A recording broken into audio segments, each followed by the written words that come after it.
Now, not all is well in the Tripartite Alliance. The Congress of South African Trade Unions, which is a long-time ally of the ANC, accuses the party of taking the side of big capital. Just yesterday, workers affiliated to Cosatu took to the streets to protest against neoliberal capitalism and widespread graft in what's probably one of the most significant general strikes in recent days. To unpack this relationship is political analyst Professor Friedman. Professor Friedman, good evening.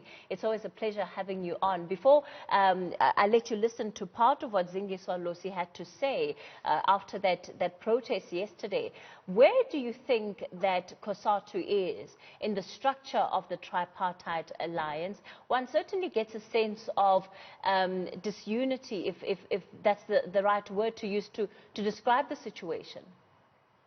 Hi, good evening, Cathy. Yeah, look, this disunity is not new at all. It's been going on for years and will probably go on for many years to come.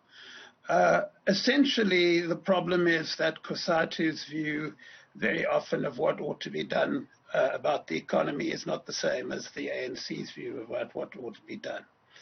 But there's a kind of unspoken deal between Cosatu and the ANC, which is not written down anywhere.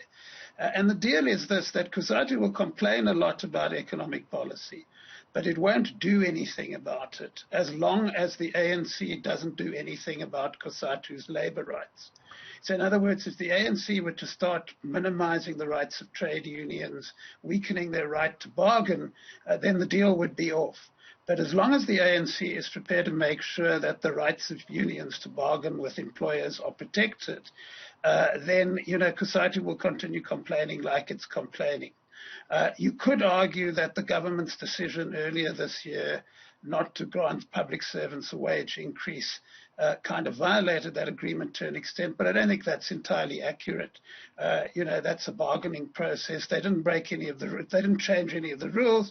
They simply refused to grant an increase which they had been committed to. So I think that, we've got to put this in perspective. As long as government doesn't start changing the Labour Relations Act or the other rights unions have, we will see these complaints again and again and again, but the alliance will continue to hang together. I want you to listen to what the Cosatu leader, Zingiswa Losi, said last night, especially about the alliance and its current behavior and attitude towards the government and towards the ANC.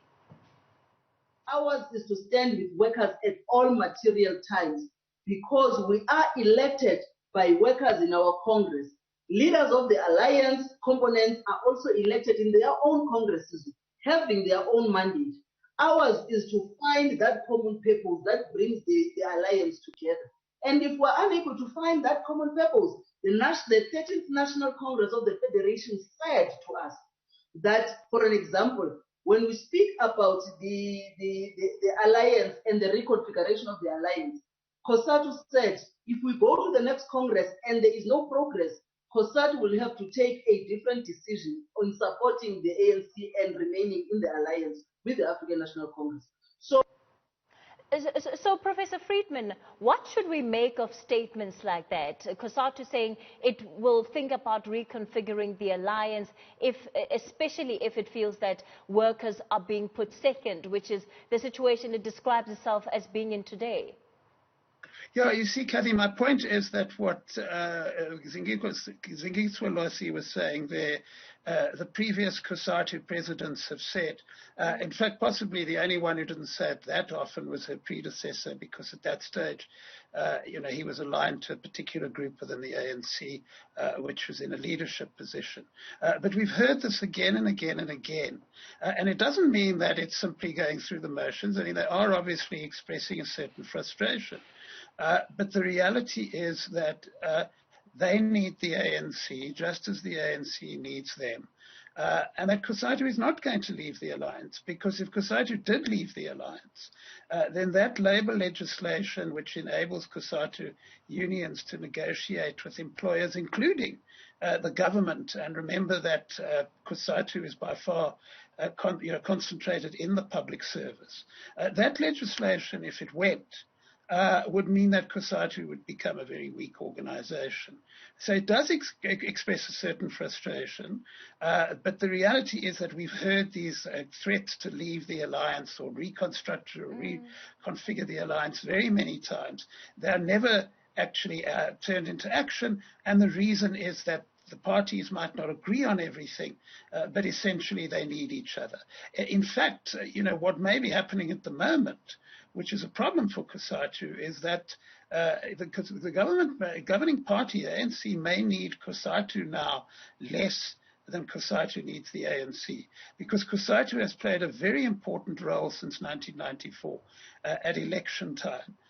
In mobilizing workers and their families and those close to them to come out and vote for the ANC. And one of the reasons why the ANC hasn't done as well recently in elections is because Cosatu is not able to do that to the extent that it could do that, say, 10 or 15 years ago. So in that sense, the ANC needs Cosatu less, although, that doesn't mean Cosatu is of no use to the ANC. It may mobilize less workers to come and vote for the ANC than it did 10 or 15 years ago, but it still mobilizes some workers to do that. And as long as it does that, the ANC needs Cosatu, and as long as Cosatu needs the labor legislation in place, which we have at the moment, it will need the ANC.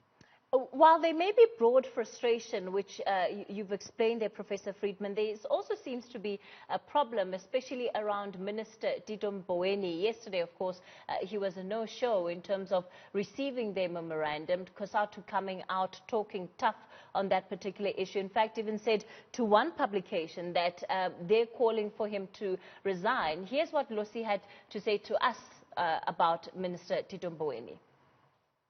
You deal with Minister Tito, and it is not my view, but it is the view of workers in this country, and not just workers, I think just society at large, that he has always chosen to engage on Twitter than to really engage workers where the platform is created at most times. And when he is part of the meeting, you would have a view that, for an example, when we engage at the level of Netlet, you have a different view that Netlet is not a legally constituted entity, and therefore decisions that are taken at Netlet are not binding to government, or are decisions that even cabinet should not even consider. So you are dealing with a minister, as we define him, that at times believes that Treasury is government, but Treasury is part of government, and Treasury is not government. Should Minister Mboweni be worried at all about Cosatu, driving some form of campaign to get him out of his seat?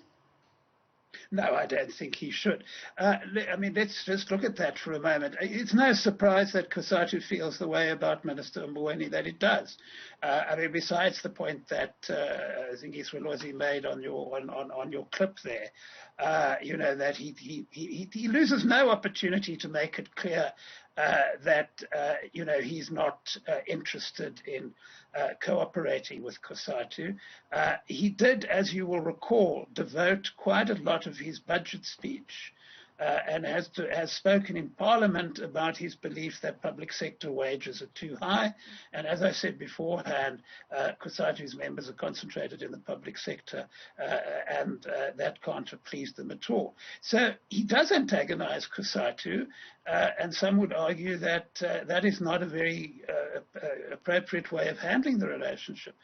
But the fact of the matter is that although we tend to get this picture of Minister Mboweni as this kind of maverick who is always stepping on toes in the ANC and is out on a limb on his own, the fact of the matter is that in the last few months, most of what Mr. Mboweni wants, he gets. Mr. Mboweni made it clear that he supported the idea of zero-based budgeting, which makes it difficult to add to government budgets. He's got zero-based budgeting. He said he wanted a freeze on public sector wages. There's no public sector increase this year. He said that he doesn't think that SAA should be bailed out. At the moment, SAA has not been bailed out. Interestingly, you may recall, Cathy, a while ago, Minister Mboweni tweeted that he was very angry that the Zambian government had fired its central banker. And he said, hands off African central bankers, etc. Now, that is not something a cabinet minister is supposed to say, quite frankly. You're not supposed to tell a neighboring state what to do and what not to do. And if he was in a weak position, the president would have had an ideal opportunity to say, look, you're not playing by the rules. You can't behave in this way. You're unfortunately going to have to step aside. Instead, what the president did is issue a mild rebuke. He issued a statement saying, look, I've told the minister to please not do this. And the minister remains in his post. And this tells you that the president's view is that the minister is essential and that the minister must continue in his post. And while the government does want to keep Cosatu on board for the reasons I've explained, and also because the government does see the trade unions as an important element in its economic recovery strategy. It is quite clear that the president's view is that the minister remains in his post, whatever Cosatu feels about this.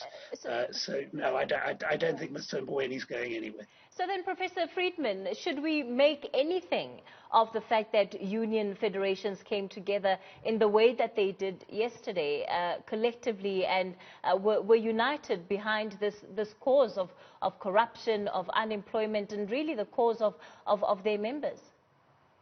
Well, Cathy, it's an important event in the recent history of the labour movement, certainly. This is the first time in a very long time that Cosatu and SAFTU and NAPTU have combined in a common action, and that is important. But you see, it's not enough to combine in a common action. If they want to significantly shift government policy, they are going to have to show a lot more support on the ground and a lot more muscle than they've shown over the last couple of years. Because the problem they have, and this is crucial to the whole thing, if you look back to the early years of democracy in this country, Cosatu, if it wanted to, could put 100, 1,000 or more workers on the streets, mobilize all those people behind those demands to show that workers were behind it. That hasn't happened for years. And government obviously looks at it. It would like the cooperation of unions, but it obviously looks at it and says, well, look, this is not something we have to really change our policy to deal with.